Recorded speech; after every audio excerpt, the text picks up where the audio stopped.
Hi and welcome to ZFF Daily. I'm Kristin Vermilya. We had another great night on the green carpet last night. Let's take a look. Yesterday was a busy day at the Zurich Film Festival. At Sail City, we had an evening with Arthur Cohn where many international stars arrived. I think it's unusual and it's very nice. Very well meant and very charming. You know, he's an iconic producer. You know, he won more Academy Awards than anybody else out there. It's a great honor to be here with him because his live work is very impressive and amazing, and I'm very excited to hear the speakers of tonight and to see the movie. Later in the evening, we had the premiere of Filth and Exit to Marrakesh at Cinema Corso.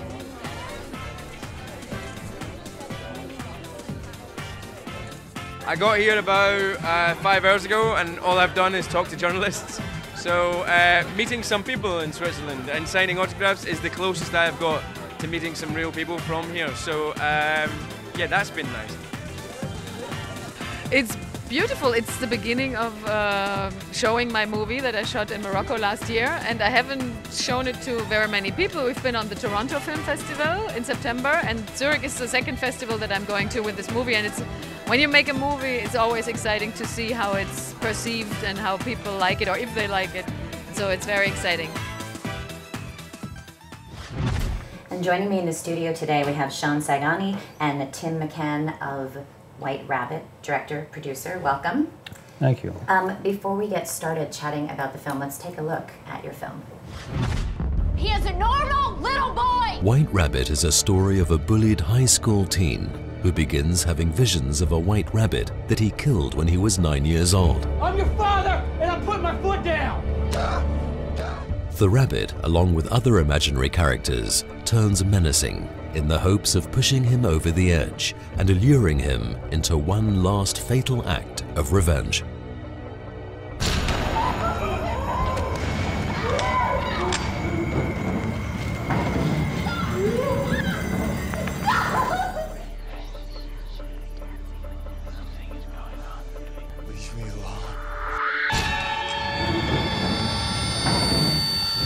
I want to know how you two met. How did you start working together?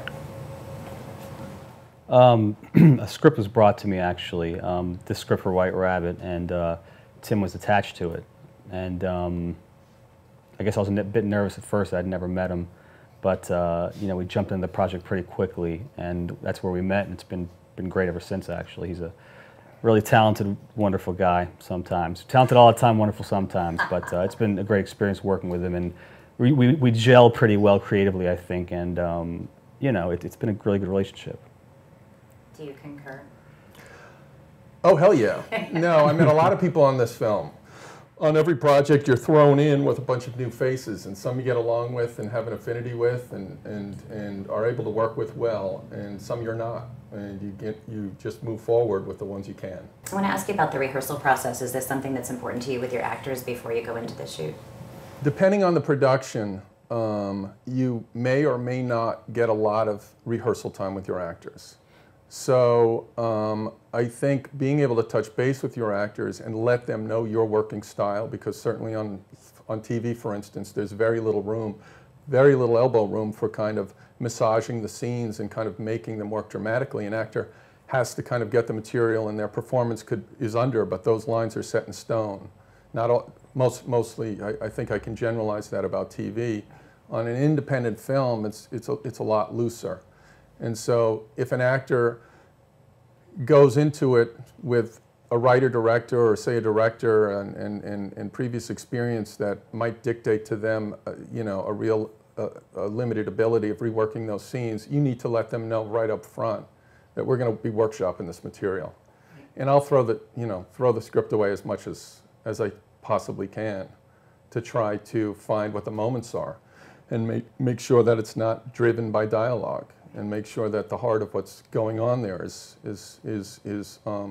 respected, and it's not a line of dialogue. Usually it's the exchange between the people. And so I'd strip away dialogue, rework dialogue, and just try to make it real. And so some actors take to that a little better than others, but that's the direction I kind of try to nudge actors in if they're okay. And when it's not your script, when you haven't written the script and you're working with somebody else's text, how do you feel? I mean, do you feel very comfortable being able to do that with someone? I mean, some writers really want the actors to say what they wrote on the page, right? I mean, this is a challenge sometimes. Obviously, you have experience with it. No, it's not a challenge to just cross out everything on there. Okay. Yeah, I mean, I don't know of actors of writers who've stepped to me regarding that. Okay. It's usually an improvement on their material that they get credit for. Yeah.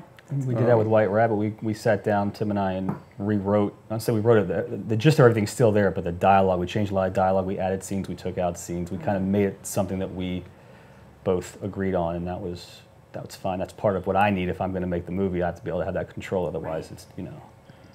A writer has the structure. They own the structure, the characters, the general essence of the thing, presumably, and then, but they don't know where it's going to be filmed, who the actors are, and what the chemistry is going to be, and all those things need to be massaged. I mean, me and Shaun tinkered with this dialogue for a bit of time, and then even after that, there was the next stage of having the actors come in and be in the locations and continue to kind of try to, you know, make it into something. So. Excellent. Well, we have some footage of some people here at the Zurich Film Festival who watched your film and have some some comments after watching White Rabbit.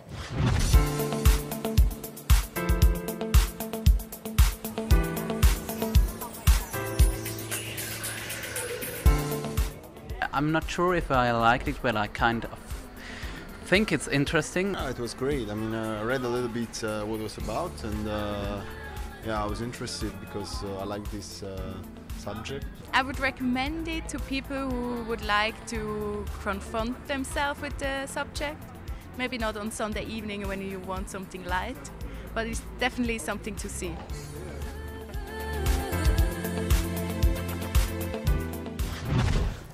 A few people. So what has been the overall reaction at the other screenings that you've had? What's the strongest reaction you've had? The film ends. There's a few minutes of silence, and then everybody lets out a sigh of relief. Yeah. And I mean, the journey of the film is very much you understanding and sympathizing with a character, this kid Harlan, who is impressionable, sensitive kid who's maybe a little off, and he's buffeted about by, you know, various factors. He's bullied. He grows up in a gun culture. He grows up in a pop culture that worships aggression and force, and he's kind of pushed a little far. And at that point, you as an audience member kind of will kind of identify with him and sympathize with him, and then this turn happens where you're absolutely horrified by what he does and what happens. And that's the part of the film that I find most interesting. It's not only is it an extremely unsettling event that unfolds, but it's a kind of a devastating betrayal on the audience of the main character, somebody that they have befriended in a way. So it's that kind of turn that happens, that very occasionally will happen in our lives, where somebody that we trusted will kind of completely abuse that. That is an interesting dynamic of the film. So the film has an extremely upsetting impact on the audience. And again, it's not only by what happens, it's by who's done it. Right. And so when they let out that exhalation of breath, they're kind of struggling with all the various factors and what's the meaning of it, and what really is the main key factors that led to this, and why did this happen, and all that. So it's an unsettling kind of punch in the gut. Yeah. I'd say the last 5-10 minutes of it. Yeah, I think so. And I think without giving too much away, I mean, I'm wondering too, the reactions, especially in America, of that scene, right? And people, I mean, it's upsetting, right? I mean, have you had people that have been angry at you for doing that, for putting that on the film? No, because it's not exploitational. Right. It's a sensitive portrait of somebody who's bound up in that circumstances. Right. Nor does it forgive that behavior one iota. It's, you know. I mean, you have to go through that journey. If we don't show certain things, then it goes through your head just like reading something, and it goes away. If you know, I was telling Tim this the other day. It's if you read about something now, this seems to happen so often. If you read about it, it's kind of in one ear, out the other. You may think about it for a few minutes, But if you see it or get just a little glimpse, I mean, it could have been much more violent than the film actually is in that sense, without giving anything away. But you have to go through that journey, otherwise you don't really know or experience it. You know, I think that's important. It's an important part of it. You know, that's kind of how I respond to anything about, you know, violence or certain shots or this and that. But the secret thing we're not talking about. Yes. Yeah, it's not a game. Right. It happens. It's Yeah. not a comedy. The film's not a comedy, No. but there's room for different kinds of films, I would hope. Absolutely. Yeah, no, these are things that are going on. It's important to explore. People can't shy away, I guess, you know, and it's what I always say with my films is I just want to make somebody reconsider something or affect some sort of change within them. They might, like that first guy was like, I don't know if I like the movie, like he's whatever, but I don't think he liked it because it's a poor quality film or because the performances were bad. I think it hit something in him that bothered him. That's right. Is that a bad thing? You know, I don't know. Any reaction is right. I mean, like having polarizing, you know, reactions is always a good thing. It's when people leave going, meh, that's what you don't want, right? They're not asleep at the end. Right. Yeah. And that's good. And yeah, and it's so. It's something as they long as they're discuss. awake, They you know, they go home and with their as long as they're awake, that's the quote of the day. They go home with their husband and wife and talk awake, about it when they're in bed. If they Yeah. do that, then you've done something. You know, if people right. leave it and they're talking about what do you think happened or what happened or what do you think about this, and they discuss the issue or whatever, that's success in my mind. If you've made one person more miserable with your movie, you've done something. So what's the next miserable person making film you're working on? You guys working together? You just finished something, you said, or you're working on something? Yeah, Sam Trammell, who plays the father in this film, right. We just did a film and finished, wrapped about a month ago. He plays the lead in this film. It's called The Aftermath, and we're very, very excited about it. Yeah. Excellent. Well, we look forward to checking that out too. Thank you both so much for being here. We really appreciate it. Enjoy the rest of your time at the Zurich Film Festival. Thanks, everybody. Thank you. Yeah. Appreciate it. And Thank so you. now from one kind of disturbing film to another, last night was the premiere of Filth, and we were able to catch up with the director and the star. Take a look. My very first reaction was like, this is a mess.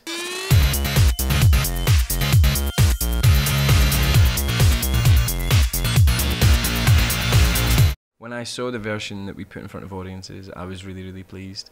I felt that we had succeeded in capturing something of the essence of Irvine Welsh, which is really our main goal.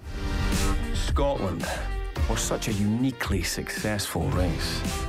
This nation brought the world television, whiskey, and of course, me, Detective Sergeant Bruce Robertson. There's a scene where I have to blackmail a 15-year-old girl, played by a 21-year-old actress, into giving me oral sex. And that was the only scene that I found difficult, really. The rest of them, you know, they took a lot of effort and energy, but I didn't find anything like difficult. But that scene just morally kind of stuck in my craw. Does that make me then? You're a policeman. Christ. Who taught you that technique? A friggin' cheese grater? The character that I play in Filth is probably the character that felt the easiest to play of any character I've ever played. So maybe the anti-hero, maybe, I don't know if it's because he was an anti-hero. I don't know if I would find other anti-heroes easy to play, but he's the character that seemed to come from inside most easily. Even though I don't really look like him, or I don't think you'd look at me and go like, oh yeah, he should play that guy.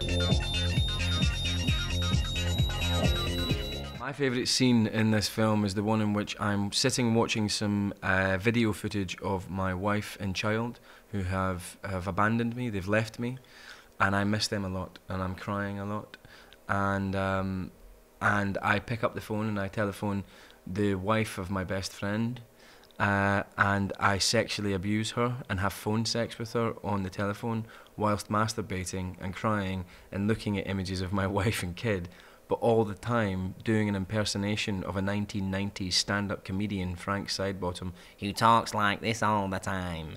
And that was definitely my favourite scene, because for me it's funny and desperately sad. Yeah, it's very important that the film is different from the book. Yeah, the book's a lot darker, and Bruce I think to make it acceptable for a wider audience, you need to be able to follow Bruce in the film more than you do in the book, yeah?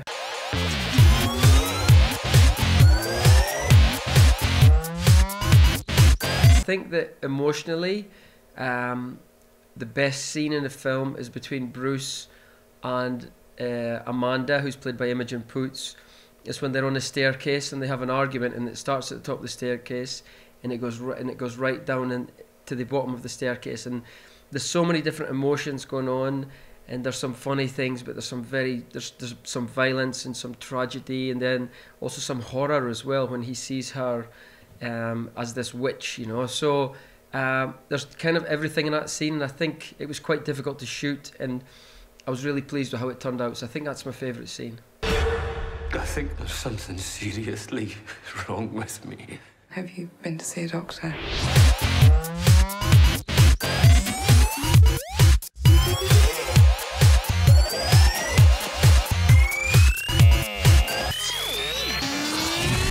Well, that's it for today's ZFF Daily. Thank you so much for watching. On our way out, we're going to leave you with some reggae from Gentleman, who is the star of the documentary here at the Zurich Film Festival, Journey to Jah. No for them one come this the other. Them when we fist up, but we are go push harder. And even when the road of life get broader, say we still a claim this a reward when the journey get longer.